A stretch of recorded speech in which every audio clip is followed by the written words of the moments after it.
Defense is nice, but you can't ever win games if you don't score goals. In this guide, I'm going to acquaint you with your options on offense and give you some basic tips on how to execute each. Let's start with unrestricted offense. Because you are unable to use skills on a turn that begins with the kickoff, it's important to have a way to get a shot on goal that doesn't require one. I designed my team formation to always have a predetermined kickoff play to immediately get a shot on goal. It is possible to dribble the ball past the keeper if your player is within one tile of the goal. This compares your attacker's control value with the defense value of the keeper. It's unreliable as a goal scoring method unless your ball handler has amazing control. Still, I've used this method even in Premier League when I didn't have a whole lot of options, so it's functional. Your players can take a precision or power shot on goal from within 3 tiles, though you suffer an escalating accuracy penalty for each tile further away. Any opposing player in a tile the ball travels through will compare their defense stat to your accuracy roll individually. So a high accuracy player has a good chance to shoot through a mediocre defense to get a shot on goal. The difference between these two shot types is while precision induces a defense penalty, any successful defender will keep control of the ball. Power shot looks underwhelming in scoring directly, but if the shot is blocked by the keeper, it has a good chance of earning you a corner kick, which will enable you to use skills on the subsequent play. Precision shot can be a reliable way to score from inside the penalty area. It accounts for about 30% of my goals overall.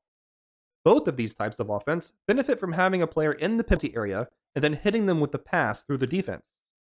The best ways to accomplish this are with the skills layoff pass and long pass, to use a player with high passing, or a class with a bonus to their passing, which would be the central and attacking midfielders. Just beware of being caught off sides, where there are no opposing players on the same column as the player receiving the ball. One of the most reliable ways to score throughout the game. Crossing into the box for your forwards to execute a header accounts for over 50% of my goals scored. The wing midfielders are an excellent way of getting the ball into position for a cross immediately after a kickoff, and having one for each side of the pitch will ensure that you have the option to execute this strategy whenever your opponent leaves the door open with their formation. Remember that you can cross to more than one offensive player to attempt a header.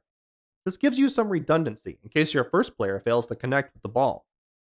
If they're executing a run-through from outside the penalty area, though, each player will drain some energy, whether they connect with the ball or not. Your players will have higher potential rolls the closer they are to the goal, but it takes far more time to set up, and should be looked at as a fortunate bonus rather than a requirement. Just keep a lookout for defenders with the head play skill and attempt to design your plays to avoid them.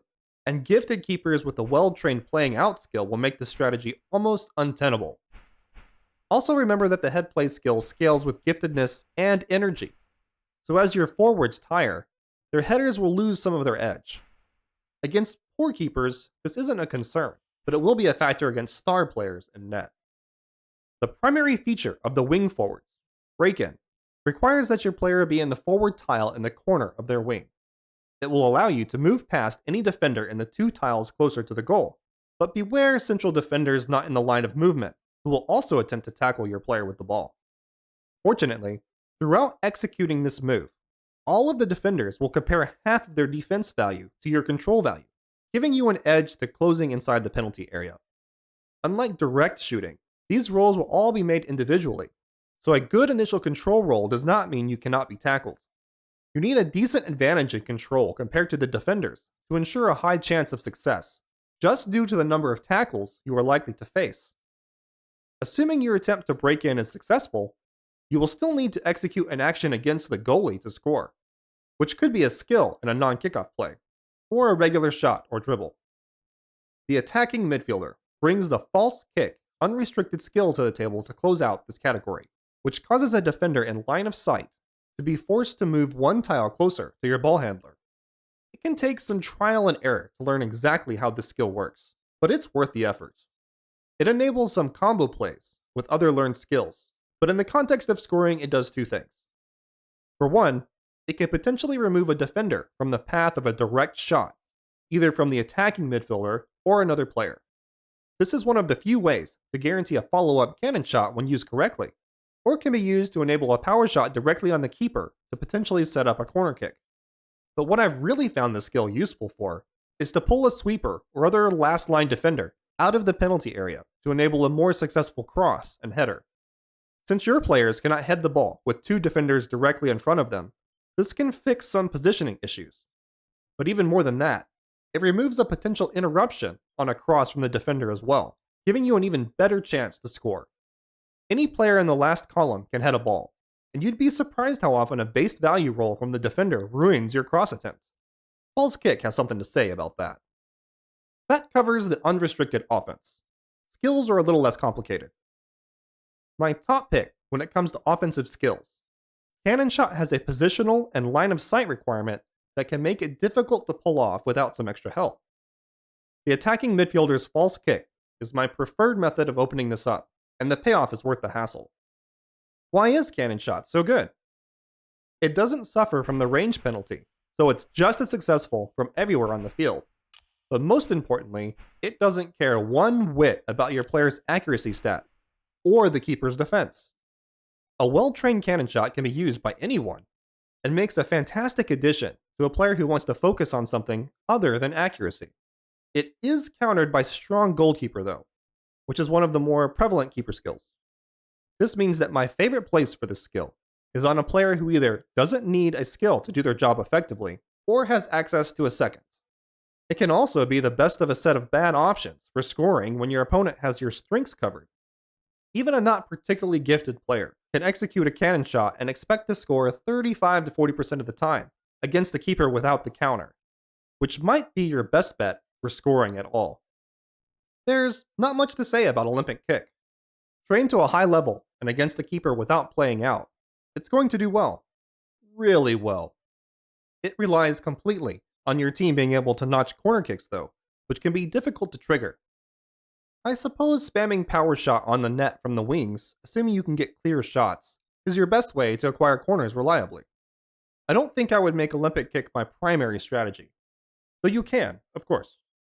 But rather it's a fantastic inclusion on a player similar to Cannon Shot, one who doesn't need a skill to do their job or has a second. It can be a good source of additional goals from the corner though, especially if you have not employed the header strategy. It just gets shut down pretty hard by playing out, and there's still a chance that defenders can intercept the kick with head play. Truth be told, I'm really not impressed much with Rainbow Feint. Central defenders make this skill very difficult to use, and the energy drain from using it multiple times in a row means you can't rely on it for too many goals. There are certainly defensive formations that fall to feint, so it's not the worst thing to have on your roster. But attempting to run it as your primary strategy would require several players to cycle through. That's a lot of wasted roster space and salary, in my opinion. Probably the best application of Rainbow Feint is for low-scoring games where you desperately need one goal, so the cost isn't quite so taxing. You can certainly win championships by taking all of your matches 1-0, but as you get increased glory and possibly sponsor payments for scoring more, not to mention end-of-season or tournament rewards, I just can't recommend making this skill a priority. While the success of this skill is tied only to your player's giftedness and energy, control is probably still necessary in order to deny tackles from central defenders. I want to like Nutmeg. It's one of the few ways a non-wing player can move the ball a long way down the field. It's just really rare to be able to use this skill and not immediately face a central defender trying to take the ball away. And given that it could only be used to move directly down the field, has one of the most stringent positional requirements in the game. On top of that, it can't be used on the keeper directly, so unless you plan to dribble by keepers, you are going to need control in either accuracy or another skill to score with Nutmeg. That's a pretty hefty requirement.